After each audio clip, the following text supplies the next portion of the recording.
হচুৰ দক্ষিণ ভাৰতৰ তামিলনাডু ৰাজ্যৰ কৃষ্ণগিৰি জিলাৰ অন্তৰ্গত এখন জনপ্ৰিয় ঔদ্যোগিক চহৰ আৰু এয়া হচুৰ চহৰত থকা হচুৰ বাছ ষ্টেণ্ড। ইয়াৰ পৰাই ৰাজ্যৰ বিভিন্ন ঠাইৰ লগতে চুবুৰীয়া ৰাজ্যসমূহলৈ বাছৰ চলাচল হয়।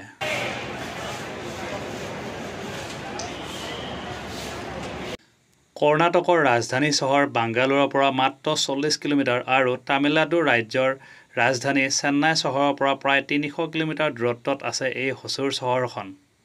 ঔদ্যোগিক চহৰ হোৱা হেতুকে দেশৰ বিভিন্ন ৰাজ্যৰ হাজাৰ হাজাৰ লোক কৰ্মসূত্ৰে আহি বিভিন্ন ইণ্ডাষ্ট্ৰীসমূহত নিজকে নিয়োজিত কৰি থাকিবলৈ ভাল পায় এই হচুৰ চহৰখনত।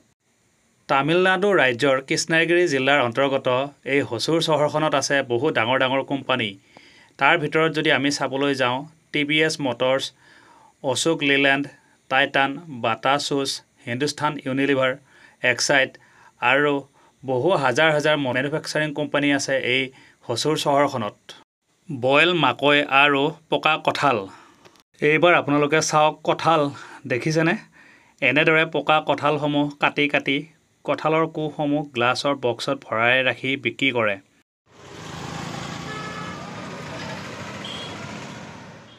হচুৰ বাছ ষ্টেণ্ডৰ পৰা মাত্ৰ 500 মিটাৰ দূৰত্বত আছে এটি মন্দিৰ আৰু মন্দিৰটিৰ নাম হৈছে শ্ৰী ভেংকটেশ্বৰ পেৰুমল টেম্পল, বিষ্ণু মন্দিৰ হয়।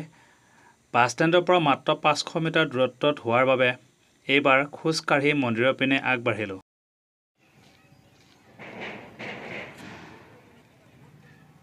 নমস্কাৰ দৰ্শকসকল, মই দীপাংকৰে মোৰ YouTube channel DK vlogs with দীপাংকৰলৈ আপোনালোক সকলোকে স্বাগতম জনাইছোঁ। মই বৰ্তমান আছোঁ তামিলনাডুত, দক্ষিণ ভাৰতৰ তামিলনাডু ৰাজ্যৰ কৃষ্ণগিৰি ডিষ্ট্ৰিক্টৰ অন্তৰ্গত হচুৰ নামৰ এখন ঠাইত। আৰু মই মোৰ আগৰ ভিডিঅ'টোত আপোনালোকক হচুৰৰ এটি মন্দিৰ দেখুৱালোঁ আৰু এইবাৰ আপোনালোকক এই হচুৰতে থকা আন এটি মন্দিৰ শ্ৰী ভেংকটেশ্বৰ পেৰুমল টেম্পল অৰ্থাৎ বিষ্ণু মন্দিৰ আপোনালোকক মই দৰ্শন কৰাৰ লগতে আপোনালোককো দেখুৱাবলৈ বিচাৰিছোঁ। আহক এইবাৰ মন্দিৰৰ পিনে আগবাঢ়ি যাওঁ। এয়া মোৰ পাছফালে আপোনালোকে দেখিবলৈ পাৰিছে, এয়া মন্দিৰৰ ভিতৰলৈকে যোৱা মুখ্য গেট আৰু এই গেটৰ পৰা আমি পাহাৰৰ ওপৰলৈকে চিৰিৰে উঠি যাব লাগিব। আহক এইবাৰ আমি মন্দিৰৰ ভিতৰলৈকে আগবাঢ়ি যাওঁ।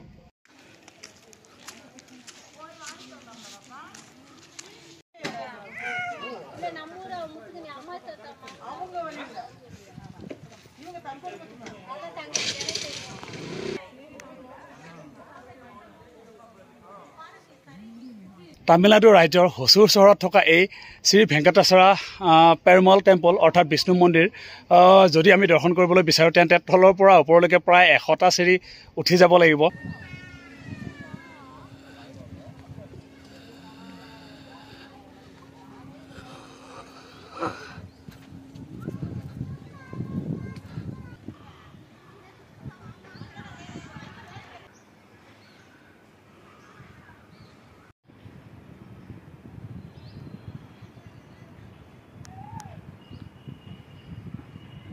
এয়া হৈছে শ্ৰী ভেংকটেশ্বৰ পেৰুমল টেম্পল বিষ্ণু মন্দিৰ। এই মন্দিৰৰ এটা নিৰ্দিষ্ট টাইম আছে, পুৱা 7 বজাৰ পৰা দুপৰীয়া 11:30 বজালৈ আৰু আবেলি 4:30 বজাৰ পৰা সন্ধিয়া 7:30 বজালৈকে এই মন্দিৰৰ দুৱাৰ খোলা থাকে। এতিয়া যিহেতু দিনৰ 2টা বাজিলে সেয়েহে আমি আহি মন্দিৰ দৰ্শন কৰিব নোৱাৰিলোঁ। আপোনালোকে দেখিছে মন্দিৰৰ গেট তলা মৰা হৈ আছে। হচুৰৰ এই মন্দিৰ যিহেতু আমি দৰ্শন কৰিব নোৱাৰিলোঁ সেয়েহে এতিয়া আমি উভতি যাব লাগিব। মন্দিৰৰ পৰা চিৰিৰে তললৈ নামি গৈ থকাৰ সময়ত আমি যদি সন্মুখ ভাগলৈ চাওঁ তেন্তে কিছু দূৰৈত ওখ পাহাৰৰ ওপৰত আন এটি মন্দিৰ দেখিবলৈ পোৱা যায় আৰু সেই মন্দিৰটোৱে হৈছে হচুৰ চহৰৰ আটাইতকৈ জনপ্ৰিয় চন্দ্ৰচূড়েশ্বৰ মন্দিৰ আৰু সেই মন্দিৰতেই শ্বুটিং হৈছিল ছলমান খানৰ জনপ্ৰিয় ছবি তেৰে নাম। মই মোৰ আগৰ ভিডিঅ'টোত হচুৰৰ এই জনপ্ৰিয় চন্দ্ৰচূড়েশ্বৰ শিৱ মন্দিৰৰ ভিডিঅ' এটি আগবঢ়াইছিলোঁ। যদি আপোনালোকে এতিয়াও চোৱা নাই তেন্তে সেই ভিডিঅ'টো সম্পূৰ্ণকৈ চাই ল'ব।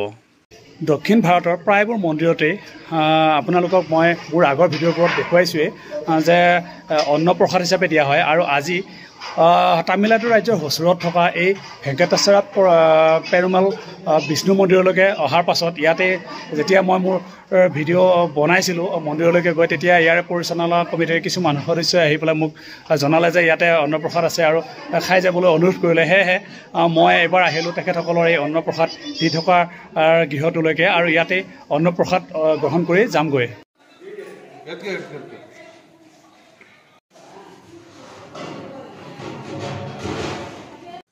দক্ষিণ ভাৰতৰ প্ৰায়সমূহ মন্দিৰতেই তেওঁলোকৰ স্থানীয় খাদ্যৰে দুপৰীয়া আৰু সন্ধিয়া ভক্তসকলক খাদ্যৰ যোগান ধৰে আৰু এনেদৰে ময়ো এই মন্দিৰতেই দুপৰীয়াৰ আহাৰ গ্ৰহণ কৰিলোঁ।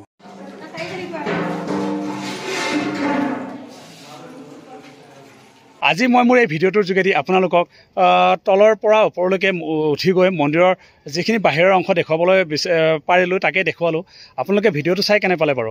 যদি ভিডিঅ'টো চাই ভাল পালে তেন্তে লাইক, কমেণ্ট আৰু শ্বেয়াৰ কৰি দিব। আৰু যিসকলে মোৰ চেনেলটো পোনপ্ৰথমবাৰৰ কাৰণে চাইছে আশা কৰোঁ সকলোৱে যেন মোৰ চেনেলটো ছাবস্ক্ৰাইব কৰি লয়। এনেধৰণৰ ভিডিঅ' মই আপোনালোকক আগলৈকে দি যাবলৈ চেষ্টা কৰি যাম।